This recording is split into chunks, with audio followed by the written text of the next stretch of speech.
Welcome back to the channel. My name is James and I'm the lead coach of the Endeavour Network. And today for Coaching Uncut, we're starting a new series on things to consider. Why use a business plan is our question today. Now, I've been a part of a lot of startups over the years, and business plan seems to be, you would think, oh, we got to do this first. This is the very first thing.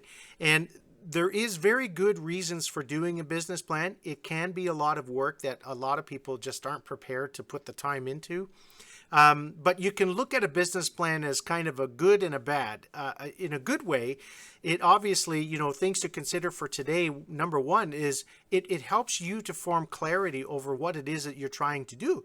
So it forces us to go and do research into the market. What are the potentials, the ups, the downs, the drawbacks, the benefits of what we're trying to put out there.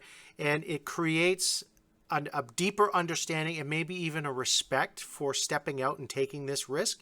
That's what doing the research does. So it provides clarity for us. It may answer some questions that we're not giving other people permission to ask, like a coach.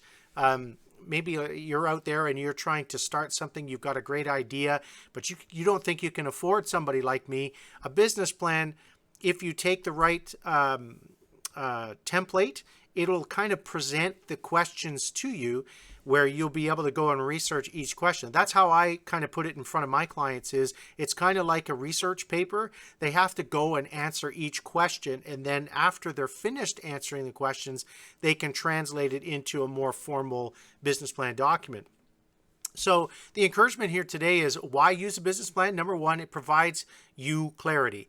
It shows that you've done your homework. So, and if not for someone else's sake, at least for your own, you can feel clear on your direction. You can feel confident that you've done some research, and you can create positive, value proposition arguments from that. So, because eventually, the good side of it is it's a document that you will use to convince other people either to invest or to lend you money in order to get things going.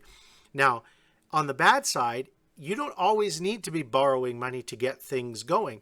I find that too much emphasis and work is placed on the business plan and not enough thought is placed on the planning for business, which is, we can get into in a little while, but the executable steps and what you're going to do for daily and weekly accountability, I think there needs to be some more put in there. So I've seen some good success from business plans that are more like an executive summary, at least in the first presentation of your idea, and then you'll want to go back and maybe fill it out and make it a more, in-depth, deep dive into what you're planning to do. So I hope you find that helpful today. Please feel free to catch us over on locals.com if you'd like to become a supporter of the channel. Thank you so much for joining, and we'll talk to you in the next one.